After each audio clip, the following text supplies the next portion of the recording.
Hello humans, it's Retro Rocket Man here with a Halloween special. Today I'm going to have a go at detailing this cheap Halloween mask. Cost me about $1.68 at Aldi, and it's an adult mask. It's got a lot of nice detail, creases and wrinkles that can all be accentuated just by changing the colour, darkening it down a bit. I think it's going to turn out fine, so let's have a go, shall we?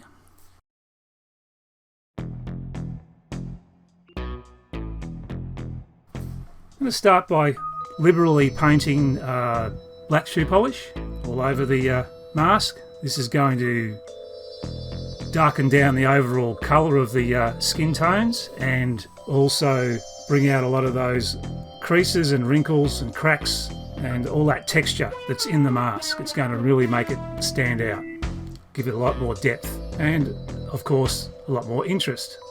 The original overall colour is a little bit flat and uniform. So of course I've just sped this up in time-lapse just to show you the process a lot quicker.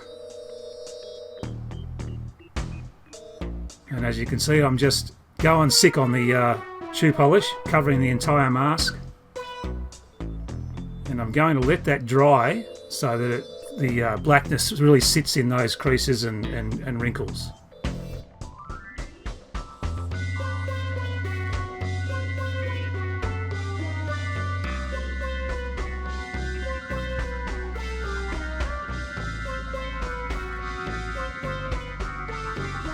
But before it does dry totally, I just want to remove some of the excess by dabbing it with some toilet paper or facial tissue, whatever it was going to absorb the excess shoe polish, just to make the removal of the excess a little bit easier later on once it's dry.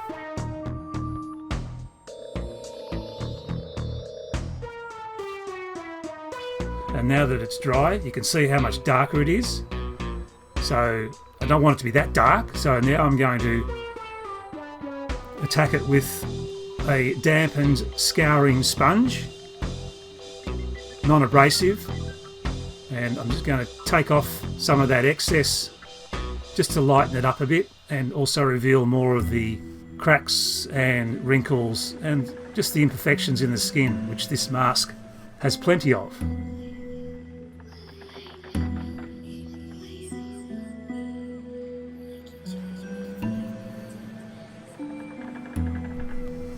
Kind of gives the overall look of the face a leathery finish. I'm paying attention to certain areas where I want to have more of the shoe polish removed and other areas that I want it to be left behind. It just creates more three-dimensionality and creates a hell of a lot more interest and makes the mask look more like an expensive Halloween prop.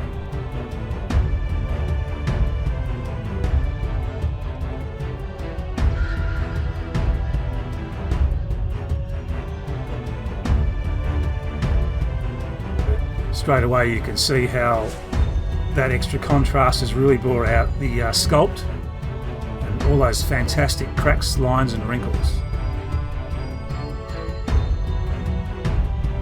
And the paint I'm going to be using today is paint by Deco Art.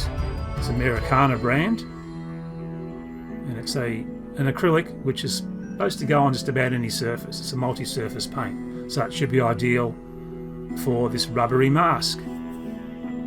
So I'm going to give it some red accents, just again to give it more interest and more dimensionality, and just to bring out the horrifying textures.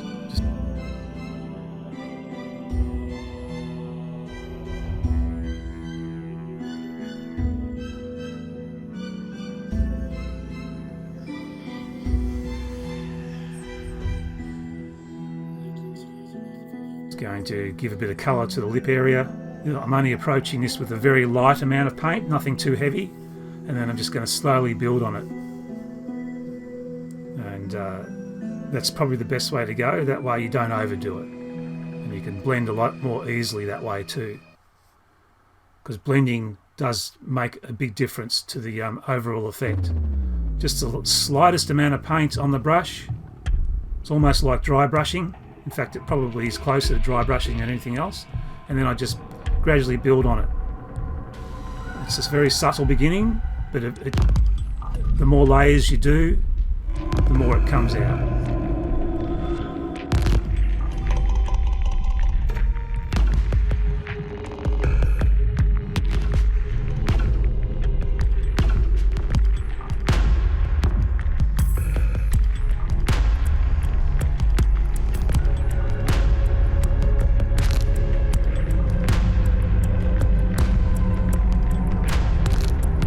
Need a bit more darkness around the eyes, so I'm just bringing out the eye sockets with black acrylic, just targeting those local areas just to give that extra depth and scarability.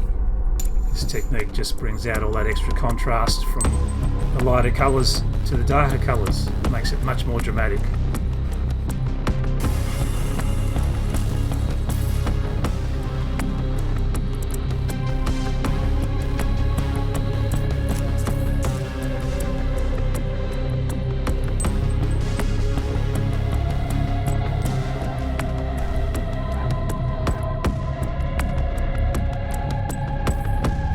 I just want to accent the eyebrow area because it seems to get lost a bit, so I'm just giving it a brown wash first, a lighter colour, just to try to make it look a little bit different from the skin. And then I'm going to paint in some of the darker areas with black, and then I'm going to highlight certain areas with a lighter colour.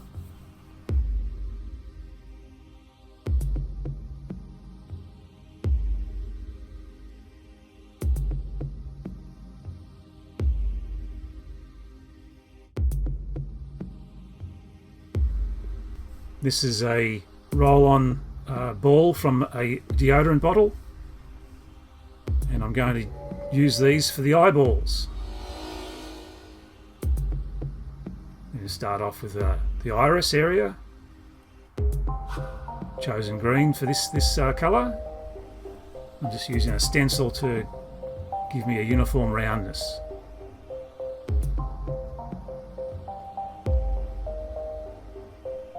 Of course, the deodorant roll-ons have been thoroughly washed, but they still rotate in the sockets as they did on the bottle. Just strengthening up the colour, give it in a second coat.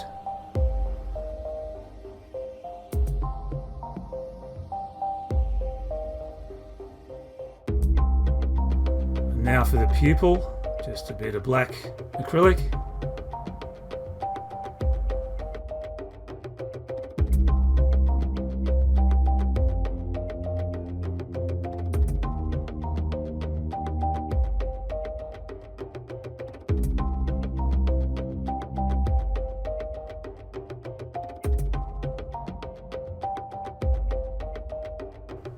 And while that's still wet, I'm just going in with a skewer, a pointy end, and just dragging out the black of the pupil to create lines in the iris, just to make it a little bit scarier.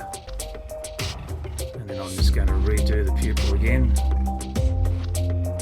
to strengthen that black pupil look, and with some flecks of lighter, the cream colour, just to give it a bit more dimensionality and interest as well. Using red wool, I'm going to recreate the look of veins in the eyeball by simply using PVA glue.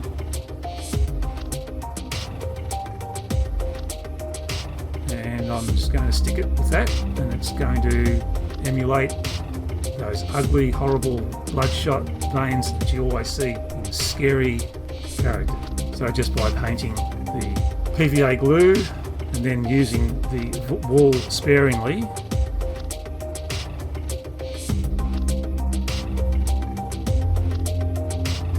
can see the difference there. Bloodshot as compared to normal.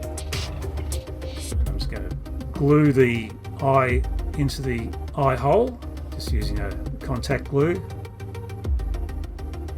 on the actual cup of the ball socket, and then push it through from the inside until the ridge of the hole sticks to it. And this creature is going to have bulging eyes, which is damn scary.